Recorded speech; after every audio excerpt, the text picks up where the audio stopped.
Hola a todos, j'espère que vous allez bien pour commencer. Bon, j'espère que vous n'entendez pas le bruit de mon ventilo. Là, c'est littéralement la canicule. L'affaire d'aujourd'hui est particulièrement cruelle, je trouve. Il sera question de sites de rencontres, d'obsessions amoureuses et de salles de sport. L'histoire se déroule en 2017 en Angleterre à Chatham, mais avant toute chose, laissez-moi vous présenter Molly McLaren. Molly McLaren, c'est une jeune femme de 23 ans qui est née en juin 1994 dans un petit village du Kent au sein d'une famille aimante. Ses parents sont Joanne et Douglas et elle a un grand frère Tom. Molly est particulièrement proche de sa maman. C'est une jeune femme pleine de vie, très entourée, studieuse, mais qui souffre depuis son adolescence de troubles de l'alimentation. Elle est boulimique. Je pense que beaucoup d'entre vous savent ce qu'est la boulimie et pour ceux qui ne le savent pas, c'est un trouble du comportement alimentaire qui consiste à ingérer de très grosses quantités de nourriture lors d'une crise émotionnelle négative par exemple, puis à se faire vomir ou alors à compenser en faisant énormément de sport et en se privant de nourriture les jours qui suivent la crise. C'est une maladie qui est assez particulière puisqu'à première vue elle est invisible. On ne se doute pas en voyant une personne boulémique qu'elle est boulémique, mais cette personne en souffre énormément, elle fait de la dépression. Elle s'ostracise par moments puisque lorsqu'elle fait ses crises, elle doit les faire en cachette et forcément, c'est une maladie qui met la santé en danger. Mais Molly tente de s'en sortir. Elle crée un blog sur lequel elle parle de ses états d'âme, de sa maladie, de sa volonté d'aller mieux et son objectif, en plus de vouloir se soigner elle-même, c'est de pouvoir aider les autres personnes qui en souffrent. D'ailleurs, en 2015, elle entreprend des études de santé et fitness à l'université du Kent. Elle veut se diplômer pour devenir coach privé afin d'apporter son aide aux personnes qui souffrent de troubles alimentaires. Tout semble aller plus ou moins bien dans la vie de Molly. Elle tente de combattre sa maladie, elle est très entourée, elle a beaucoup d'amis, elle est très proche de sa famille, elle fait des études qui lui plaisent et elle travaille à temps partiel comme promeneuse de chiens puisqu'elle adore les animaux. La seule chose qui lui manque, c'est l'amour. Durant l'été 2016, elle s'inscrit sur l'application Tinder que beaucoup d'entre vous connaissent et peu de temps après, elle match avec Joshua Stimson, un ouvrier de 25 ans qui est originaire du comté de Staffordshire mais qui vit lui aussi dans le Kent. Molly et Joshua se plaisent, ils discutent ensemble pendant 3 mois et en octobre 2016, ils se rencontrent enfin. Et la magie opère. Molly et Joshua se fréquentent et très rapidement, ils deviennent fusionnels. Ils ont beaucoup de points communs tous les deux, ils aiment le sport, ils aiment voyager, sortir, et Joshua confie à Molly qu'il est bipolaire et qu'il a souffert pendant de nombreuses années de dépression à cause de ça. Molly se sent enfin comprise. Elle est tombée sur un homme qui est son premier vrai petit copain, qui souffre lui aussi d'une maladie qui est très mal comprise par les autres généralement. Donc avec lui, elle n'a pas honte de parler de ses troubles de l'alimentation. Elle-même a été dépressive pendant très longtemps. Donc ils peuvent en parler longuement et Joshua lui apporte son soutien. Il lui dit que c'est pas un problème pour lui puisque lui-même souffre d'une maladie. Donc Molly se sent parfaitement à l'aise avec lui. À tel point qu'elle en parle à sa mère Joanne. Elle lui explique que Joshua est bipolaire. Et au départ, Joanne est assez inquiète pour sa fille puisqu'elle ne connaît pas précisément la nature de cette maladie. Surtout qu'anciennement on appelait la bipolarité psychose maniaco-dépressive. Mais Molly la rassure, elle lui dit que Joshua est suivi, qu'il va parfaitement bien et que leurs troubles respectifs les a rapprochés. Ils se soutiennent mutuellement. La relation devient très rapidement sérieuse. Molly est folle amoureuse de Joshua et elle en parle même à ses amis les plus proches, Alex, Chloé, Amy. Et elle décide même de présenter Joshua à ses parents, Douglas et Joanne, et tout se passe bien. Joanne et Douglas le trouvent gentil et très attentionné avec Molly. Il est officiellement adopté. Et ça, c'est quelque chose d'important pour Joshua puisqu'il n'a pas de bon rapport avec sa famille. La famille de Molly, c'est d'une certaine façon une famille de substitution pour Joshua. Mais au fil des semaines, Molly se sent de moins en moins à l'aise dans cette relation. Joshua est de plus en plus contrôlant et possessif avec elle. Au départ, elle avait mis ses comportements sur le compte de sa maladie. Elle pensait que dans la mesure où il est bipolaire, il pouvait avoir des réactions un petit peu excessives. Mais ça va quand même assez loin. Joshua démissionne de son travail pour pouvoir passer plus de temps avec Molly. Et il lui tape des crises de nerfs pour rien. Dès qu'elle veut voir ses amis ou sa famille, il lui dit qu'elle l'abandonne, qu'elle ne veut pas passer de temps avec lui. À chaque fois que Molly ouvre une porte, Joshua est derrière. Progressivement, les parents de Molly remarquent cette situation. Lors de l'anniversaire de Joanne, par exemple, Joshua a été invité, puisque c'est le petit copain de Molly. Et durant la soirée, il lui a tapé une crise de nerfs parce que elle passait du temps avec ses amis, elle dansait avec des membres de sa famille. Et lui considérait qu'elle devait passer davantage de temps avec lui, c'est-à-dire tout le temps. Et après la soirée, Joan a dû intervenir dans leur chambre pour calmer la situation, puisque Joshua lui tapait une crise et il l'enregistrait même sur son téléphone pour pouvoir, on va dire, enregistrer des preuves que Molly se comportait mal avec lui. Alors, petite parenthèse, ça c'est quand même, on va dire, un warning à prendre en considération lorsque vous êtes dans une relation, qu'elle soit sentimentale ou amicale. Une personne qui vous enregistre lors d'une conversation ou d'une dispute, partez du principe que c'est extrêmement malsain. C'est particulièrement tordu, donc faut quitter ça. Faut pas rester dans ce genre de situation. Jamais. Parenthèse fermée. Pour en revenir à Molly, ses amis remarquent également un changement dans le comportement de Molly. Auparavant, elle était extrêmement souriante, pleine de vie, pleine d'entrain. Mais depuis qu'elle fréquente Joshua, elle est comme éteinte, elle est tout le temps lessivée et elle est extrêmement stressée quand son téléphone sonne, puisque la plupart du temps, c'est Joshua qui la harcèle. Cette relation la détruit. En mars 2017, elle met un terme à la relation pour la première fois. Mais Joshua lui promet qu'il va changer. Il la harcèle, il la supplie de lui accorder une seconde chance. Ce qu'elle accepte, malheureusement. Comme vous pouvez vous en douter, les choses ne s'arrangent pas. Joshua est toujours aussi possessif et contrôlant avec elle. Entre-temps, il a trouvé un nouveau travail grâce à Molly, qui l'a aidé à faire des recherches. Il était à temps plein et il passe à temps partiel pour rester plus souvent avec Molly. Et progressivement, Molly réalise qu'elle n'a plus les mêmes sentiments pour lui.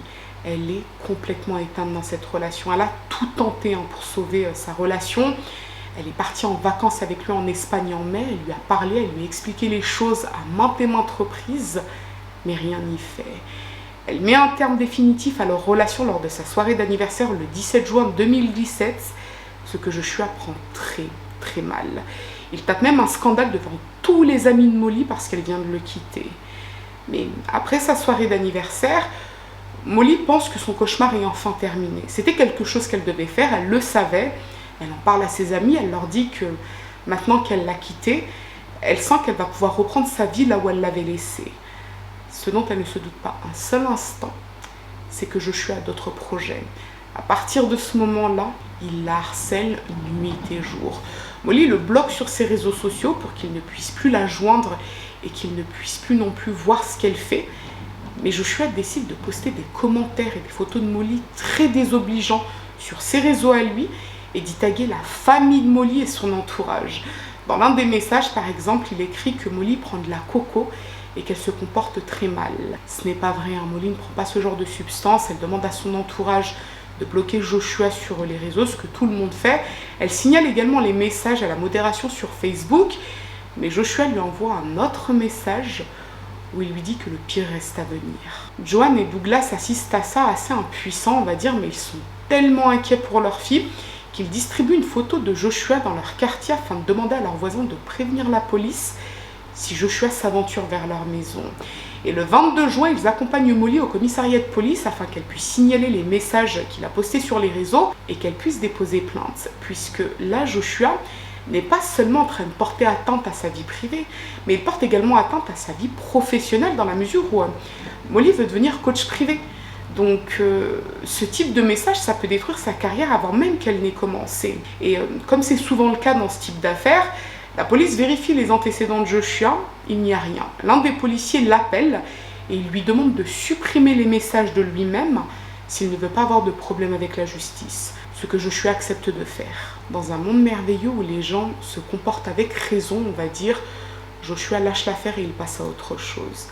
Mais dans cette histoire, ça ne se passe pas comme ça. Si Joshua ne peut plus avoir Molly, alors il la détruira. Le 27 juin au soir, Molly sort avec des amis dans un restaurant. Et qui voit-elle dans le restaurant peu après? Joshua. Il est accompagné d'une jeune femme.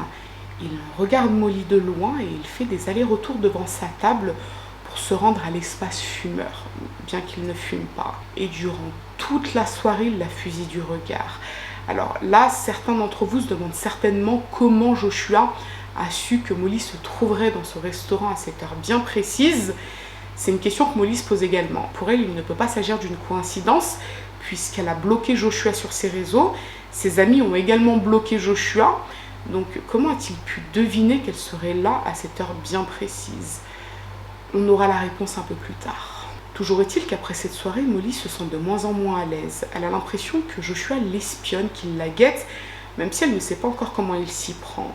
Et lorsqu'elle marche dans la rue, elle a l'impression qu'il est derrière elle. Il n'est pas derrière elle, hein, mais elle a cette crainte, ce ressenti qu'il peut lui faire du mal. Et c'est vrai que Molly ressent quand même de la peine pour Joshua, parce qu'elle se dit, bon, il est malade, il est bipolaire, peut-être que ses comportements sont liés à sa bipolarité, peut-être qu'il ne veut pas vraiment me faire du mal, mais que c'est sa façon de réagir à notre rupture. Donc d'une part, elle prend au sérieux les comportements de Joshua, mais d'autre part, elle les tempère parce que vraiment Molly, c'est quelqu'un de gentil et de bon. Ses amis la décrivent comme une personne extrêmement sensible, qui a beaucoup d'empathie pour les autres. Même si elle ressent de la colère vis-à-vis de Joshua pour tout ce qu'il lui fait vivre, elle ne peut pas s'empêcher de se dire qu'il passera à autre chose tôt ou tard, qu'il faut le laisser là où il est et qu'il se calmera. Le 29 juin 2017, vers 10h du matin, Molly se rend à sa salle de sport dans le centre commercial de Dockside Outlet à Chatham. C'est une journée comme les autres. Molly s'entraîne seule dans l'une des salles et peu après son arrivée, qui voit-elle entrer dans la salle? Joshua. Molly est particulièrement stressée puisque Joshua n'est pas inscrit à cette salle de sport et elle ne sait pas comment il a fait pour savoir qu'elle se trouverait à la salle de sport dans la matinée. Elle prévient sa mère ainsi que son amie Amy. Elle leur explique que Joshua vient d'arriver à la salle de sport et qu'il s'est posé tranquillement à côté d'elle pour faire ses exercices. Molly a peur parce qu'elle ne sait pas ce qu'il est capable de lui faire, mais elle décide de le confronter. Elle va le voir et elle lui demande s'il l'a suivi et la raison pour laquelle il n'est pas au travail. Et Joshua lui répond que ce ne sont pas ses affaires. Amy, l'amie de Molly, lui envoie un message pour lui dire que là c'est trop bizarre, ça peut pas être une coïncidence. 2 jours plus tôt, elle le croise au restaurant et puis ce matin à la salle de sport alors qu'il n'est même pas abonné à cette salle de sport. Il a forcément trouvé un moyen de savoir où elle se trouve et à l'heure à laquelle elle s'y trouve, mais les 2 femmes ne savent pas comment il fait puisqu'il est bloqué sur les réseaux de Molly. Alors Molly dit à son amie qu'effectivement lorsqu'elle arrive à la salle de sport, elle a fait une petite vidéo d'elle en train de s'entraîner pour le mettre sur ses réseaux, puisque comme je vous l'ai dit, Molly veut devenir coach privé. Donc elle alimente ses réseaux avec ses exercices.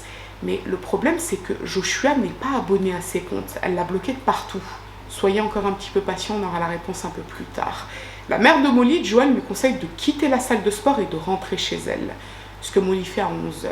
Elle sort de la salle, elle se dirige sur le parking là où est garée sa voiture, sans se douter un seul instant que Joshua est en train de la guetter et de la suivre.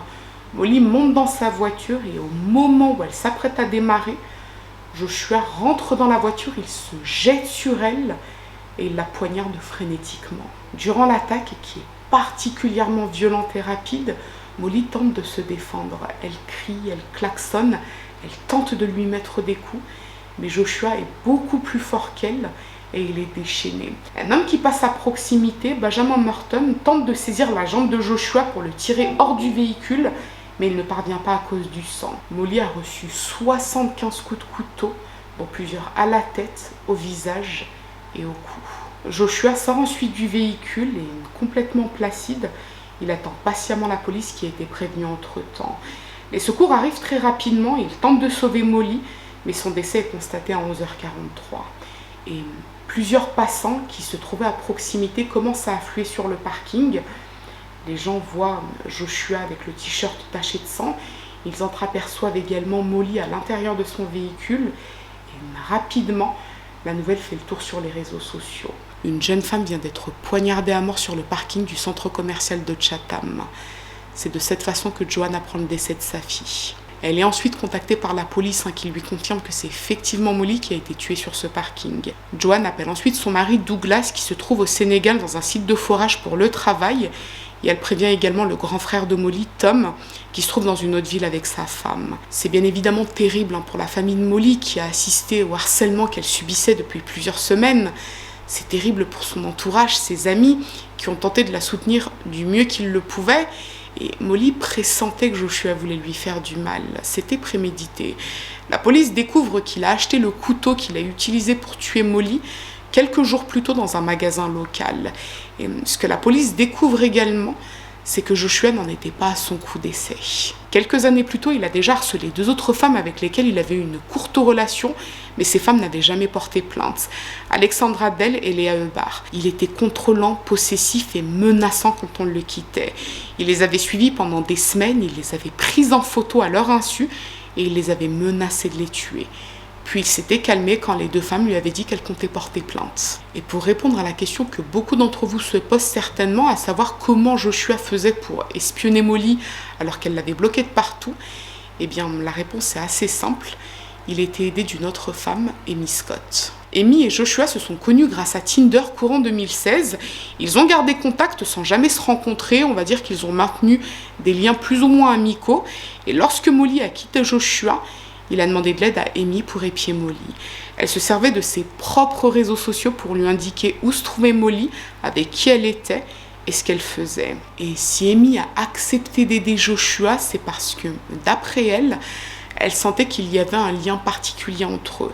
Elle-même est bipolaire, donc lorsque Joshua lui a dit qu'il était bipolaire, elle a senti qu'il y avait une connexion entre eux.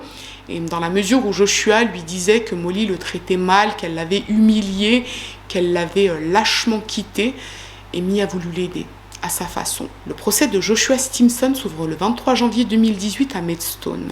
Joshua plaide non coupable de meurtre, mais coupable d'homicide involontaire pour cause de responsabilité atténuée. Ses troubles mentaux le rendraient irresponsable de ses actes. Une expertise commandée par la défense a conclu qu'il n'avait pas la capacité d'entendre et de vouloir au moment du passage à l'acte. Il était dans un état de dépression à la suite de la rupture, une situation qui l'a mené à cet acte. D'ailleurs, Joshua dit ne même pas se souvenir d'avoir tué Molly. A l'inverse, l'expertise du ministère public rend une conclusion totalement différente. Et écoutez bien ça, il n'y a aucune preuve que Joshua était bipolaire. Il n'a jamais été diagnostiqué, il n'a jamais été suivi pour ça, et il n'a même jamais pris de médicaments. Il s'est carrément inventé un trouble mental lorsqu'il a rencontré Molly, puisqu'il a senti que c'était une jeune fille sensible avec beaucoup d'empathie. Et effectivement, ça a marché, puisque Molly en a vu de toutes les couleurs avant de rompre définitivement.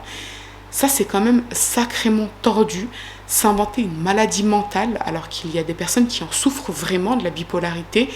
Lui, s'est carrément inventé cette maladie à des fins sentimentales. Il y a plusieurs éléments qui confortent cette idée selon laquelle Joshua est un grand manipulateur qui s'est inventé des vies avec Molly. Tout d'abord, lors du procès, l'un de ses rares copains vient témoigner, Callum Jordan. Joshua a très peu d'amis, il doit avoir 1 ou 2 copains, il n'a pas d'amis d'enfance, et ce Callum déclare que quelques jours avant le meurtre de Molly, soit le 23 juin au soir, lui et Joshua se sont rejoints pour boire un verre, ils ont passé la soirée ensemble. Et Callum dit que Joshua n'était pas du tout déprimé, bien au contraire, il était de très bonne humeur et il projetait de se trouver une nouvelle petite copine très rapidement. Et Callum était au courant des messages que Joshua postait sur ses réseaux pour insulter Molly, mais ça l'a pas choqué plus que ça, puisque dans la mesure où Molly l'avait quitté en public lors de son anniversaire, pour lui c'était normal que Joshua se défoule un petit peu. Et il insiste sur ce point. Joshua n'était absolument pas déprimé. Il y a également la jeune femme qui est venue au restaurant avec Joshua le 27 juin, dans le restaurant où dînaient Molly et ses amis. Cette jeune femme s'appelle Samantha et c'était la nouvelle petite copine de Joshua. Donc Joshua n'était pas déprimé, il n'était pas en totale dépression à cause de sa rupture avec Molly et il projetait même de revoir Samantha quelques jours après, il devait lui faire à manger chez lui. Donc dépression, l'explication la plus probable, c'est que Joshua a voulu se venger de Molly. Elle l'avait quitté devant ses amis, il s'était senti humilié, son honneur en avait pris un coup, il devait donc lui faire payer, il devait la tuer. À l'issue du procès, le 6 février, Joshua est reconnu coupable de meurtre et il est condamné à la prison à vie. Il ne pourra pas bénéficier d'une libération conditionnelle avant 26 ans. Et à l'énoncé du verdict, il ne manifeste aucune émotion, ni regret, ni remords. Après la mort de Molly, sa famille et ses amis ont créé la fondation Molly McLaren, dont l'objectif est de récolter des dons afin d'en faire bénéficier des associations qui accompagnent des personnes souffrant d'un trouble du comportement alimentaire. D'après les parents de Molly, c'est ce qu'elle aurait voulu, aider les personnes qui souffrent du même trouble qu'elle, même après sa mort. c'est en quelque sorte son héritage. Benjamin Morton, l'homme qui a tenté de sauver Amy sur le parking, a reçu un prix de la part de la police pour son acte de bravoure. Quant à Amy Scott, la femme qui a aidé Joshua et Pied Molly pendant plusieurs semaines, elle n'a jamais été condamnée pour quoi que ce soit. Voilà tout pour l'histoire tragique de Molly McLaren, une jeune femme brillante de 23 ans, cruellement assassinée par son ex une matinée de juin 2017. Bon, je ne sais pas ce que vous avez pensé de cette affaire, mais moi je l'ai trouvée particulièrement cruelle. Comme je l'ai dit dans l'affaire Giulia Tramontano, aujourd'hui on tue, mais littéralement pour que dalle. C'est toi qui es en tort et tu vas toi tuer la personne à qui tu as fait du tort, mais ça n'a ni queue ni tête. Bon, à moins de tomber sur des personnes profondément mauvaises et malveillantes, comme c'est souvent le cas malheureusement dans les histoires que je vous présente, mais moi ça me bute. Et j'ai trouvé, franchement, cette partie, je me suis dit, mais c'est complètement ouf. Joshua qui s'invente une maladie pour draguer sur les sites de rencontres. Celle-là, vraiment, je m'y attendais pas. Vraiment, je m'attendais pas du tout à ça. Généralement, les gens s'inventent un boulot pour draguer ou filtrent leurs photos ou je ne sais quoi, mais aujourd'hui, on s'invente une maladie pour attirer la pitié et la compassion afin de draguer. Bon, je pense que ça en dit beaucoup peut-être sur notre société actuelle. Je suis pas sociologue, mais bon, ça me paraît quand même assez étrange. Et pour la Amy Scott, alors Amy Scott, c'est pas la copine de Molly, Amy, hein. Les deux s'appellent Amy, mais c'est deux personnes différentes. Mais Amy Scott, c'est quoi ces conneries? Genre, je me sentais proche de lui, donc j'ai voulu l'aider, j'ai épié son ex. Arrête de mentir. T'étais amoureuse de lui, tu faisais tout ce qu'il te demandait, parce que tu t'attendais à ce qu'à un moment ou à un autre, il se retourne vers toi et qu'il veuille de toi. Faut arrêter de mentir comme ça, hein. Vraiment, c'est pas bien de mentir, hein. Mais ouais, cette histoire, elle m'a dégoûtée. Après, bon, je vais pas vous sortir la morale, genre faites attention sur les sites de rencontres, etc. Mais peut-être que je vais le faire quand même. Faites attention.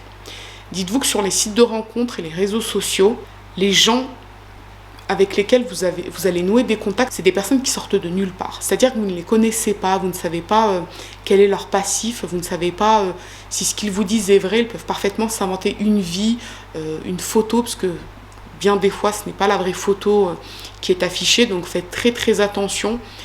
Et là, j'allais vous dire encore, Miskina, Molly, elle a parlé pendant 3 mois avec lui. Donc, elle a vraiment pris ses précautions. Mais ouais, Miskina Molly. Ah, je vous jure, ça m'avait fait mal au cœur toute jeune comme ça. En plus, elle était là pleine d'empathie. Ah, je vais l'aider, je vais l'écouter, on va se sentir proche, etc. Le gars, c'était un gros manipulateur. Bon, au moins, on ne le verra pas de sitôt dans les rues de Chatham. Ça, c'est une certitude. Donc, voilà. Ce que je vous propose à présent, c'est que si cette affaire vous a intéressé, à défaut de vous avoir plu, n'hésitez pas à me mettre un petit j'aime sous la vidéo. Mais surtout, n'hésitez pas à vous abonner, c'est encore mieux. Je vous dis à très bientôt.